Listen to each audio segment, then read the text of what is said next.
Salmo de número 134, hoje a gente termina essa série dos 15 salmos de romagem, que são os 15 cânticos de peregrinação, que o povo no Antigo Testamento, o povo de Israel, durante 3 vezes no ano, Páscoa, Tabernáculos e Pentecostes, eram festas em que Israel ia adorar. Eles iam sempre celebrar o Senhor. Gente de toda parte vinha celebrar o Senhor nessas festas, e porque o templo era o lugar central da habitação de Deus. E nós, ao longo dessas semanas todas, parando 2 meses, por uma razão óbvia, eu precisei, na minha peregrinação por motivos médicos, eu tive que dar uma parada, e aí voltamos e terminamos hoje essa série do peregrino. Lembrando que a Escritura coloca a gente, discípulos de Jesus, também como peregrinos. A palavra de Deus, irmãos, nesse último cântico que fecha essa perícope, fecha esse espaço, é o Salmo 134.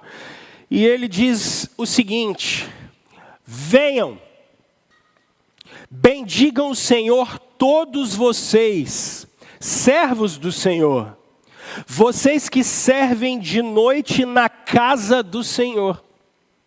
Levantem as mãos na direção do santuário e bendigam o Senhor. De Sião os abençoe o Senhor, que fez os céus e a terra. Vamos orar? Senhor, seu povo pede a graça e a presença do Senhor e a iluminação do Senhor. Nós queremos ouvir a sua voz através da sua palavra. E abençoa também aqueles irmãos que hoje, no dia do Senhor, estão espalhados pelo mundo, louvando o seu nome, glorificando o Senhor, ouvindo da sua palavra. Abençoa a igreja do Senhor, assim como nós outros aqui. Ilumina-nos, é o que nós te pedimos em nome de Cristo Jesus. Amém. Bom, como eu tenho falado com vocês, esses são os salmos dos peregrinos. E ele começou no Salmo 120, e aí vai 21, 22, 23, 24, 25, 26, 29, 130, 131, 32, 33 e 34. Que salmos eram esses? Eram os salmos que o povo de Deus, quando faziam romarias até Jerusalém, eles cantavam esses salmos ao peregrinarem no caminho. Como a própria chamada da série diz, e nós vimos ao longo dessa jornada de estudos, os peregrinos passavam muitas coisas no meio do caminho. Vocês vão se lembrar, coloca por favor o arquivo que eu pedi. Vocês vão se lembrar, por exemplo, que no Salmo 120, no versículo 5, o objetivo dos peregrinos era vir até Jerusalém. Jerusalém era o lugar do templo. Mas quando vocês olham o Salmo 120, que é o primeiro salmo de romaria, ele diz: ai de mim que vivo em Meseque. Isso aqui é o que hoje vocês conhecem como Turquia. Meseque era um lugar em que os descendentes de Noé habitavam. Eles já tinham apostatado da fé há muito tempo. Eles não acreditavam no Deus de Abraão, de Isaque e Jacó. E o salmista, o peregrino, diz: ai de mim, porque eu vivo num lugar em que as leis de Deus não são servidas. Ai de mim, porque vivo num lugar em que o Senhor não é temido. Eu vivo numa terra estranha. E ela é longe, né? Mas ele diz: ai de mim, no Salmo 120, que é o primeiro salmo do peregrino, porque eu vivo em Quedar. Se vocês se lembram da história, quando José é vendido por uma caravana de ismaelitas, eles ficavam aqui ao norte da Arábia, longe de Jerusalém. Eles pegavam seus camelos e faziam muito comércio, especialmente com escravos. Os peregrinos vinham de longe, de terras em que ninguém conhecia o Senhor. Por que eu trouxe essa série de reflexões para vocês? Porque essa é a nossa realidade, irmãos.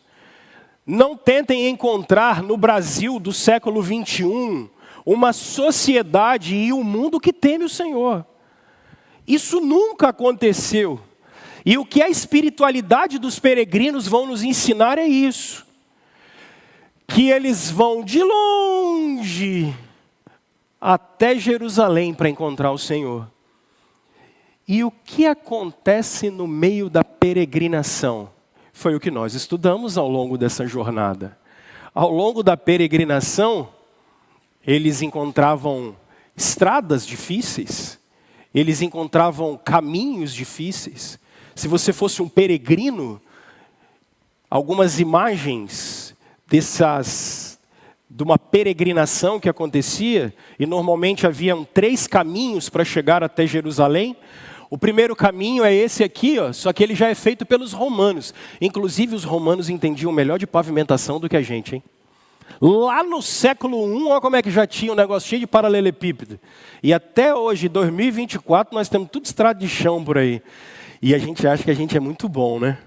Isso aqui é a Via Maris. Quando você saía do Egito e você ia até Jerusalém, você ia por essa estrada. Os peregrinos vinham de longe, batendo palma e cantando ao Deus de Abraão, Isaque e Jacó, porque eles os encontrariam. Isso aqui é um caminho do deserto. É por aqui que Números capítulo 20 vai falar de uma estrada chamada Estrada Real. Ela passava pelo lado do rio Jordão e atravessava o rio e ela entrava até chegar em Jerusalém. Olha como ela era. Então você vinha de camelo, eles vinham a pé com alguns oásis e eles iam passando pelo caminho. Imagina, o sol causticante na cabeça deles. Era esse o caminho que os peregrinos seguiam. E tem um outro caminho para você chegar a Jerusalém, que é esse aqui. Ó. Vocês lembram de Lucas capítulo 10, quando o Senhor Jesus fala assim: descia lá de Jericó para Jerusalém, tinha uma estrada extremamente perigosa. Era essa aqui, ó. Os peregrinos vinham e no meio do caminho eles encontravam várias intempéries. Estradas difíceis, ladrões, salteadores, sol, chuva. E para piorar, você imagina que você vai fazer uma boa corrida. Aí você vai correr daqui na Desportiva, por exemplo. É uma boa corrida para se fazer. Para ir, todo santo ajuda. E para voltar, vocês já viram como é? Aquela ladeirinha. Nó. Agora imagina você vindo de longe para adorar. Alguns romeiros demoravam meses para poder chegar a Jerusalém. Aí você chega em Jerusalém. Qual é o problema? Vocês lembram do Salmo 125? Pois como em volta de Jerusalém estão os montes.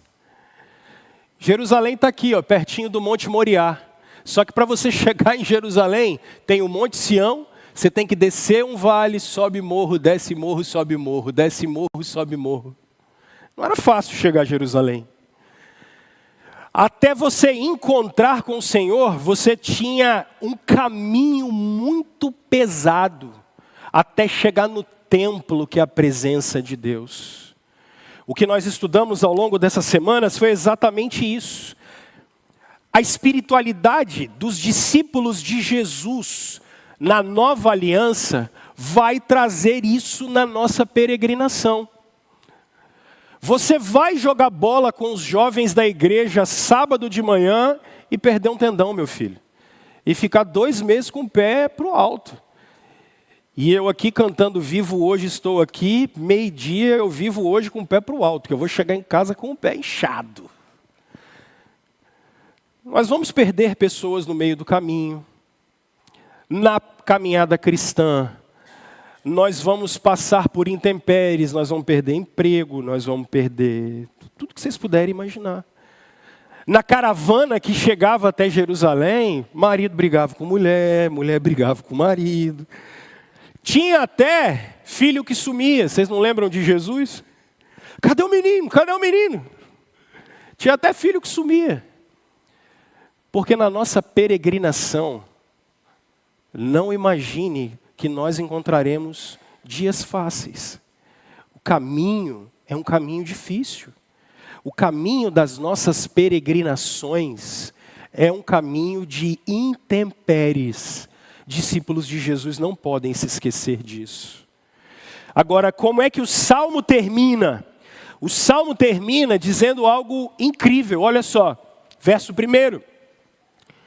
Venham e bendigam o Senhor, todos vocês, servos do Senhor, vocês que servem quando, gente? De noite. Aonde? Na casa do Senhor. Porque se você se perguntar, ok, pastor, aonde essa gente ia? Eles iam para cá, ó. Isso aqui é o templo de Jerusalém. Eles iam para cá. Para onde a espiritualidade do Antigo Testamento desses irmãos os levava? Até Jerusalém.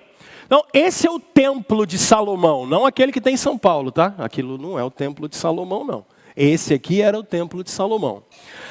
Você chegou com a sua família. O que é que você vai fazer? Você chegou no templo de Jerusalém. Depois de caminhar, você veio encontrar o Senhor. Onde o Senhor estava? Aqui, para eles. Então presta atenção. Do lado de cá, era o lugar em que os gentios ficavam. Então, quem não era circuncidado, quem não era judeu, ficava aqui. Eles ficavam nesse lugar aqui. Não tem quando Jesus entra derrubando e limpando o templo? Jesus entra aqui, ó. Aqui era uma mistura. Todo mundo que não era judeu, todo mundo que não era circuncidado estava aqui. Aqui que Jesus entra com azorrague, porque nesse lugar aqui eles tinham feito o lugar para vender um monte de coisa. Mulheres, onde vocês ficariam? Aqui, ó. Você quer o pátio de vocês. Se os gentios ficavam aqui, homens, mulheres, todos os gentios, as mulheres judias ficavam do lado de cá. Vocês ficariam aqui. Aqui era um lugar em que desse lado lavava-se o sacerdote, lavava-se o animal, e desse lado de cá queimava-se sacrifícios. Esses sacrifícios eram feitos todos os dias, de manhã, de tarde e de noite. Todos os dias. E aqui os homens ficavam. Percebam, esse era o pátio dos homens. Eles ficavam mais perto de Deus. Por quê? Porque o que tem aqui dentro é onde Deus está. Fechado. Ninguém tem acesso. Só o sumo sacerdote entrava lá uma vez por ano dentro do Santo dos Santos para encontrar a Arca da Aliança, que era a presença de Deus. Eles viajavam esse espaço todo para viver isso aqui. Hoje, não sobrou mais nada disso. A única coisa que sobrou foi esse pedacinho aqui, ó, que é o Muro das Lamentações. É mais ou menos isso aqui, ó. Eles não têm mais nada lá. Depois que eles faziam sacrifícios, eles ficavam lendo a lei e interpretando o dia todo. Pastor, e o que tinha aqui em volta? Isso aqui era uma espécie de supermercado. Porque se o Abel viesse trazer, por exemplo, seus dízimos, onde eles iam guardar? No armazém. Então todos os peregrinos chegavam e traziam as coisas para serem armazenadas, os dízimos e as ofertas. Eles ficavam armazenados aqui. Isso aqui é a Fortaleza Antônia, onde Jesus foi preso, se vocês lembrarem. Ele ficou preso uma noite inteira, isso aqui é a Fortaleza Antônia. Então, eles viajavam esse espaço todo, e isso aqui não fechava.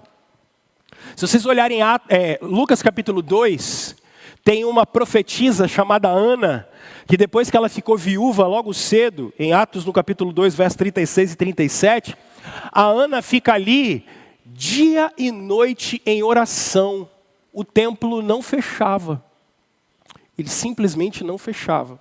E os levitas? Os levitas tinham turnos. Então tinha o turno da noite e o turno da manhã. E o que o turno da noite fazia, que é o que o verso 1 está dizendo. O turno da noite, ele tinha que deixar as lâmpadas acesas. Porque a lâmpada que Deus acendeu não podia apagar. Eles tinham que continuar lendo e refletindo a lei para aqueles que chegassem naquele momento. Pastor, por que você está dizendo isso? Porque esse salmo retrata exatamente isso aqui. Pode tirar, que senão vocês vão ficar olhando para lá e vão me esquecer de mim. E eu já falei o que eu queria para poder aplicar e terminar. Sabendo disso, olha o que esse salmo quer dizer e algumas aplicações rápidas para nós, porque você precisa entender o que isso quer dizer para a gente hoje. É isso que importa. Olha o que o texto está dizendo. Venham, bendiga ao Senhor todos vocês, servos do Senhor, que servem de noite.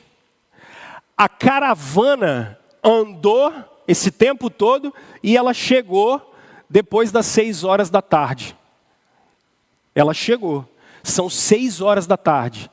E o que a gente vai fazer às 6 horas da tarde? A gente chegou na casa do Senhor às 6 da tarde. O que eles estão dizendo? Bendigam ao Senhor. Bendigam a Ele. Agora, como? Essa é a pergunta que os romeiros vão fazer. Levantem as mãos na direção do santuário e bendigam o Senhor. Aí ele muda agora. De Sião os abençoe o Senhor, que fez os céus e a terra. Deixa eu explicar esse salmo para vocês. Primeiro ele começa com um convite. Depois ele fala de uma posição e depois ele fala de uma bênção. Verso 1, 2 e 3. Deixa eu explicar, aplico e termino. O que significa bendigam? A palavra bendizer aqui é a palavra bênção no hebraico. Há 2 palavras na língua hebraica para eu dizer o que é bênção. A primeira é uma palavra chamada ashrei. Se você chegar no Salmo 1, ele vai dizer que abençoado é aquele que medita na lei de Deus de dia e de noite. Se você olhasse para um judeu e falasse, esse judeu é abençoado, é aquele que teme a Deus porque ele obedece. Essa é a bênção do Salmo 1. Não é essa a expressão que está sendo usada aqui. Essa expressão que está sendo usada aqui é uma expressão chamada berer. E o que ela significa? Há várias maneiras de eu dizer abençoar, mas no português nós temos sinônimos. Se eu chegar e falar bem assim, pessoal, aplaudam o Abel. Aí todo mundo vai bater palma porque ele fez alguma coisa. Mas eu também posso dizer assim, louvem o Abel. É sinônimo, está tudo bem. Nesse caso aqui, se eu utilizasse essa palavra bendigam ao Senhor, não é falar bem dele, não é obedecê-lo. Olha para cá que vai demorar a fazer isso, mas eu estou conseguindo na fisioterapia. Bendizer ao Senhor é isso aqui, ó. Eu cheguei na presença de Deus. É isso que esse texto está dizendo para você. Não chegue da peregrinação de qualquer jeito. A palavra significa ajoelhe-se diante de Deus. Olha como muda. Olha o texto. Ajoelhe-se diante do Senhor. Agora, olha o verso 2. Você peregrinou até aqui? Você veio de longe até aqui? Não importa o que você passou no meio do caminho. Não importa a hora que você chegou. E eles chegaram no período noturno. E os levitas à noite, quem guarda a noite aí, quem trabalha à noite, o que é a única coisa que você trabalha à noite você quer que aconteça? Que chegue de manhã. Porque à noite você está meio com preguiça. Não é isso? Olha o que o Salmo está mandando você fazer. Levitas que estão dormindo à noite, acordem. Ajoelhem-se. Leiam o verso 2 para mim.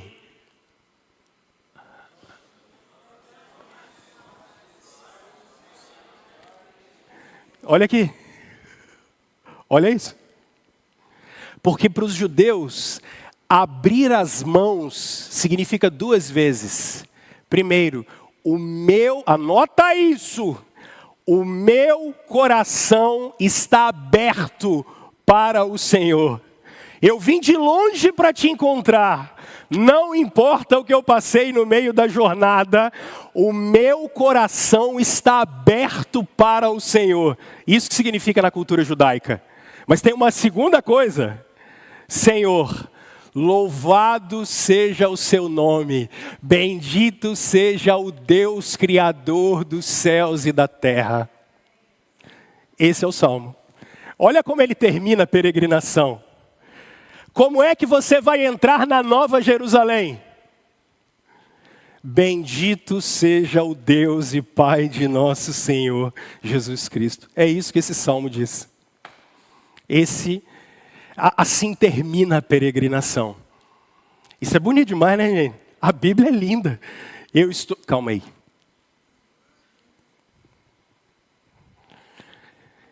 Se eu fosse um peregrino, mesmo assim, eu chegaria lá e estava de braços abertos.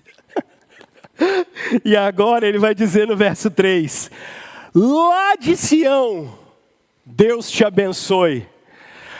Andamos até aqui, chegamos num período em que as pessoas podem estar cansadas, desatentas, mas nós, independente do caminho, independente da hora, nos ajoelhamos diante do Senhor, abrimos o nosso coração para receber dEle e para viver para Ele. É isso que o verso 1 e 2 estão dizendo. E o verso 3, ele vai falar agora, ele muda. Porque se por um lado ele chamou você para adorar em Jerusalém, ele chamou você para encontrar com o Senhor, ele chamou você para chegar diante do Senhor, abrir o coração, prostrar a sua vida diante de Deus, agora ele está dizendo, ele está citando Números capítulo 6. Por quê?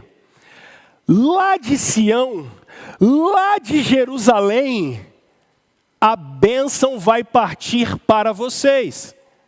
Porque lá em Números capítulo 6, Deus disse que era para o Moisés falar com o Arão. Levante as suas mãos e abençoe o povo. E o que é que você vai dizer?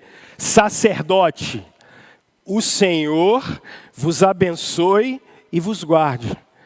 O Senhor faça resplandecer o seu rosto sobre vós e tenha misericórdia de vós. O Senhor sobre vós levante o seu rosto e vos dê a paz.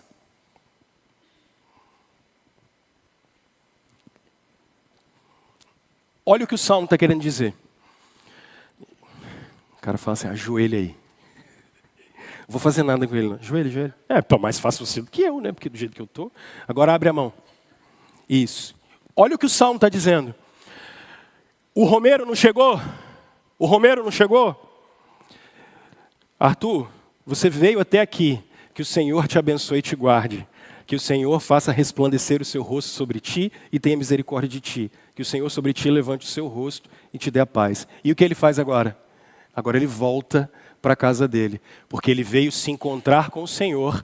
Ele se relacionou com Deus de coração aberto, com a vida aberta, e agora ele volta com a bênção de Deus. Esse é o Salmo 134. Esse negócio é bonito, não é, gente?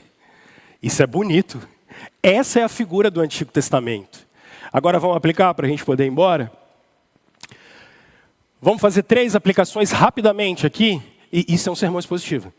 Você explica o texto e alguns de vocês me perguntaram, pastor, o que é um sermão expositivo? É isso que eu acabei de fazer. Eu explico o texto e agora eu aplico, porque você tem que levar alguma coisa para casa. Eu não fiquei falando disso, daquilo outro. Eu fiquei só na Bíblia, eu expliquei só a Bíblia. E aí agora a gente faz a pergunta, o que eu levo para casa? Isso é um sermão expositivo. Posso fazer vários sermões, mas esse é um sermão expositivo. Primeira coisa é um convite, né, gente? Eu acho que o que a gente pode aprender desse salmo e levar para a gente hoje. Bota o templo aí, por favor. Bota o templo, a imagem do templo. Para você poder entender o que é a obra de Jesus sobre a nossa vida. Quando o texto bíblico diz que o véu do santuário se rasgou, ele quer dizer que esse lugar fechado onde Deus habitava, e que só uma pessoa chegava lá, significa que uma pessoa realmente chegou lá. Quem é essa pessoa? Cristo. E o que ele fez?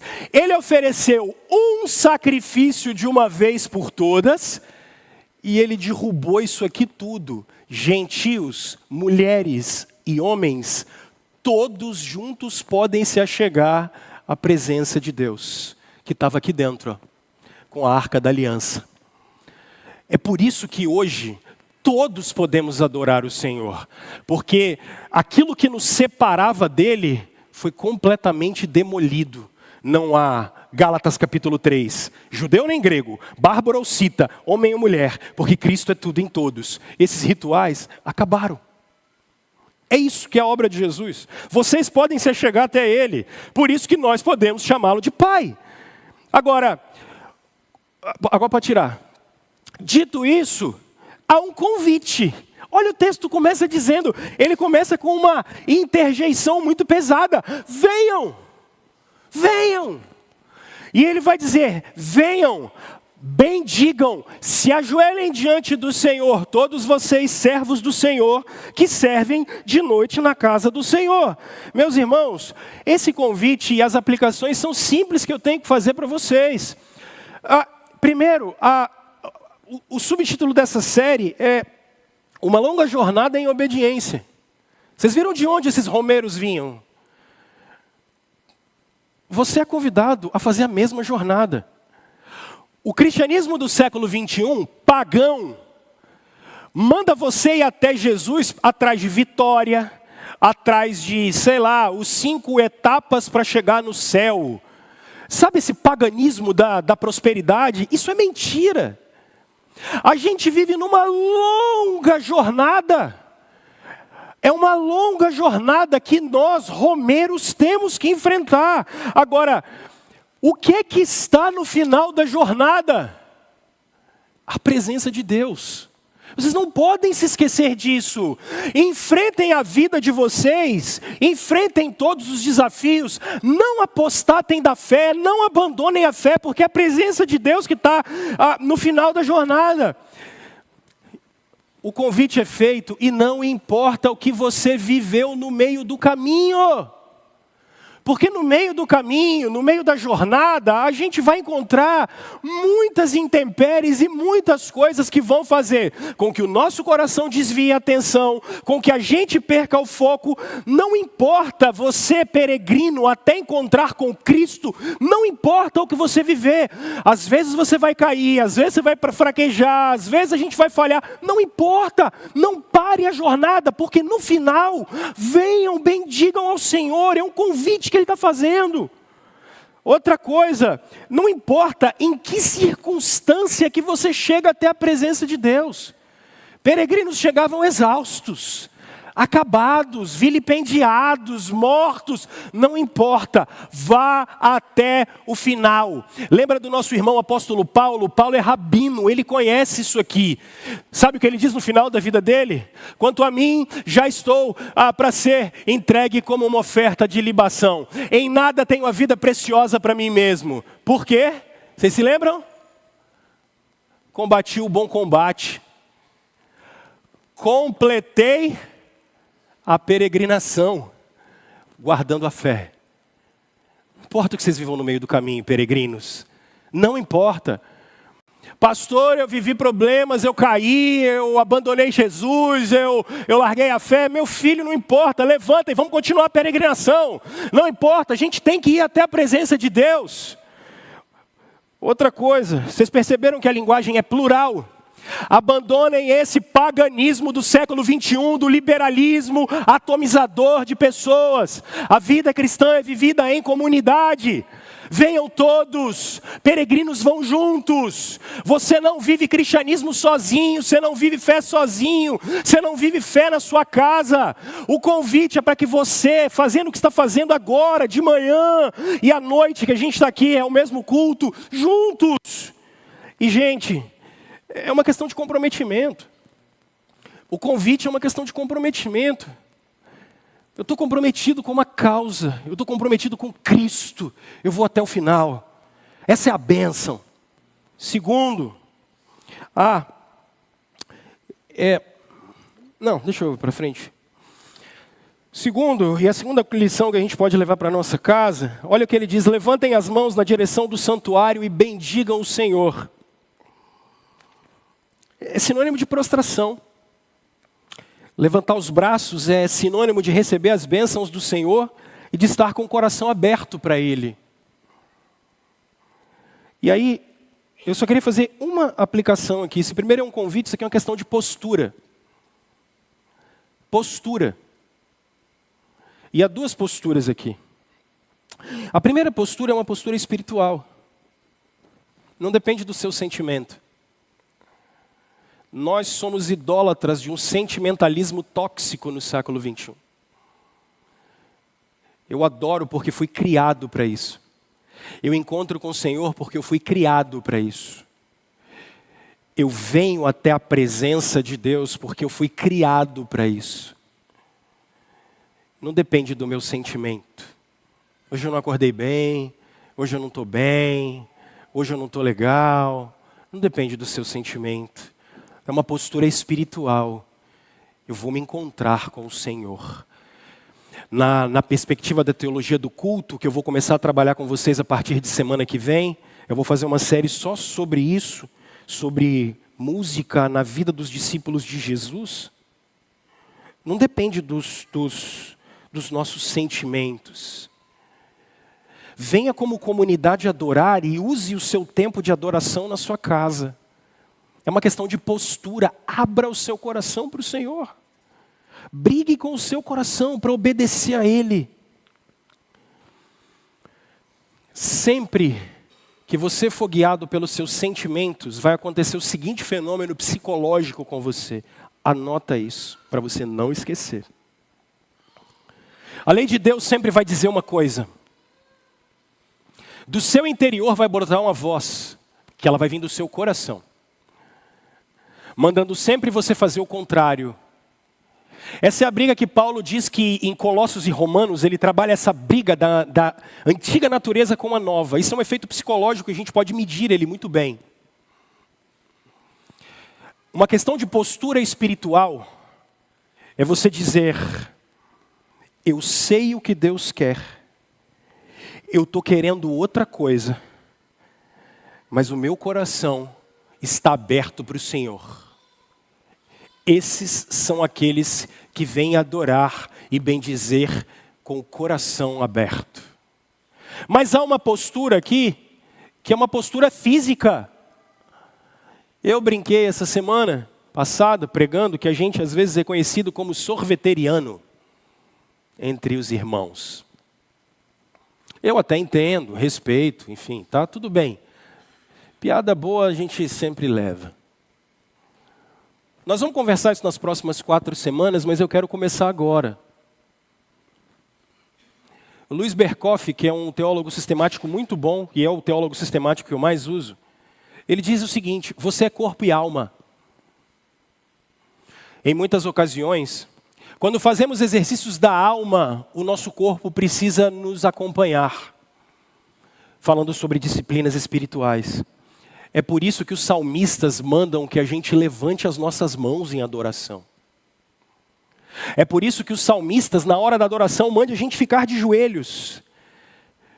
Porque nos nossos exercícios da alma e espirituais, nós estamos prostrados diante de Deus. Então, para de ficar com vergonha de levantar suas mãos, cara. Para de ficar com vergonha de ficar batendo palma, se você quiser. Eu não estou dizendo para você ser constrangido. Eu só estou falando que isso é um exercício da alma. Isso é um exercício teológico. É um exercício bíblico. Por isso que semana passada eu falei, vamos ficar de joelho, gente. Porque isso são posturas de adoradores. A gente só tem um Senhor e o nome dele é Jesus Cristo. E se nós não botarmos a nossa boca no pó por causa de Jesus, nós vamos continuar mesmo colocando a boca no pó por causa de poder, dinheiro, fama, sexo. Último, para eu poder terminar. Se primeiro é uma chamada, segundo é uma postura, terceiro é uma bênção declarada. O salmista termina a romaria dizendo: de Sião, lá de Jerusalém, lá do templo, os abençoe o Senhor, que fez os céus e a terra. Primeiro, não há nenhum argumento mais forte do que chamar Deus de Criador. A gente se acostumou com isso. Do nada, nada aparece. Não tem como alguma coisa aparecer do nada. Isso é aporismo, isso é ilógico. Isso não existe, isso é solipsismo. Não existe isso. É um aporismo solipsista. Falar que do nada algo aparece, isso não existe. Por isso, quando a Bíblia coloca Deus como sendo criador, Ele está querendo destacar. Primeiro, dele vem todas as coisas. Segundo, Ele é todo poderoso. E Ele é Deus provedor, porque tudo está debaixo dEle. O que a Bíblia está ensinando para a gente? Ela termina declarando uma bênção. Ela está falando, vocês não vieram se encontrar com qualquer pessoa. Vocês vieram se encontrar com o Criador. Aquele que tem todo o poder, aquele que sustenta tudo e aquele que provém tudo. É isso que a Bíblia está querendo dizer para nós. É isso que o Espírito Santo quer dizer para nós. E o que o salmista, então, pode aplicar para a gente. Peregrinos de Campo Grande do século 21, para onde vocês estão caminhando?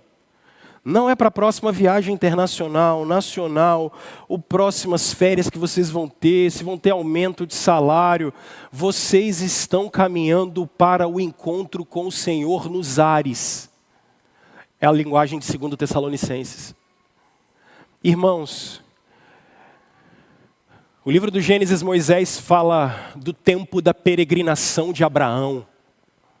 O tempo da nossa peregrinação é muito curta.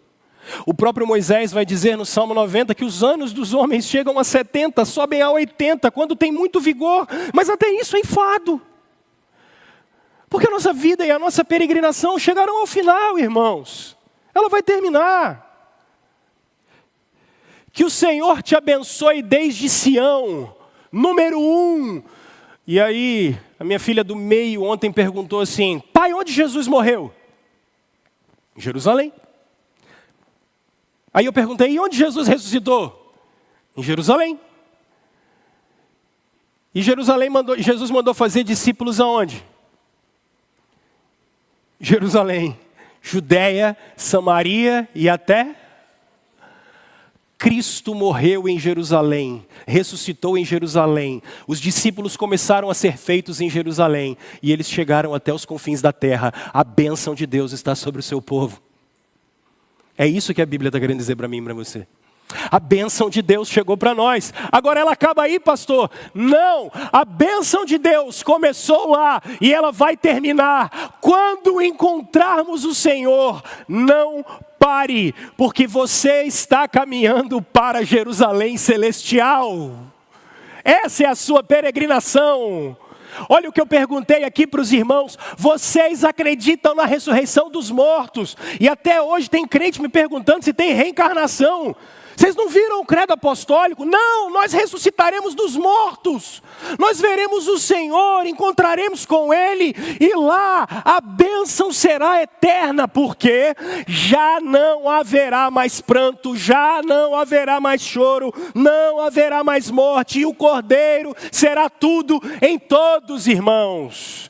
O final da nossa peregrinação é quando adentrarmos não essa Jerusalém, mas a Jerusalém celestial. E João faz questão no Apocalipse 21 e 22 de dizer, lá não tem templo, porque a luz do Cordeiro ilumina as nações. Você vai ver Jesus, cara. Você vai encontrar com o Senhor. Nós abraçaremos o Senhor, nós nos reconheceremos e glorificaremos Ele pelo que Ele é. Eu quero concluir dizendo para vocês 2 frases. Cadê os meninos para a gente acabar? Primeiro, Jerusalém é logo ali, gente. Não aquela lá, a celestial. Jerusalém é logo ali. Nós aguardamos a Jerusalém celestial, não se esqueça disso. No meio das suas peregrinações, no meio das dificuldades, das depressões, das alegrias, das doenças, das tristezas, Jerusalém é logo ali. Calma, nós vamos chegar a 70, 80, quando nós fecharmos os nossos olhos, nós veremos o Senhor. É logo ali. Perseverem, aguarde a Jerusalém celestial. Para nós cristãos, eu copiei isso aqui do Guilherme de Carvalho, para nós cristãos não vale a pena investir nessa era e nesse tempo. Porque quando Cristo no primeiro dia da semana ressuscitou, Ele estava dizendo, esse mundo antigo acabou. Não vale a pena investir nisso aqui, gente. Por isso nosso Senhor disse para a gente botar tesouro no céu. Porque Ele sabia que estava chegando o tempo que o príncipe deste mundo ia ser julgado. Não vale a pena. Jerusalém é logo ali. peregrina. Agora, enquanto Jesus não traz a Jerusalém de uma vez por todas, a gente adora com uma santa expectativa. Sabe como Paulo termina 2 Coríntios? Maranata. Vem Jesus, vem Jesus. É isso que tem que te consolar. Vem Jesus, vem. Enquanto o Senhor não vem, adore, adore. Fala da grandeza dele, vive para ele, abre sua vida, seu coração para ele. Suportem uns aos outros, suportem as aflições. O Cordeiro está às portas, irmãos. Nós vamos ver o Senhor. A nossa peregrinação vai chegar ao final, nós vamos ver o Senhor.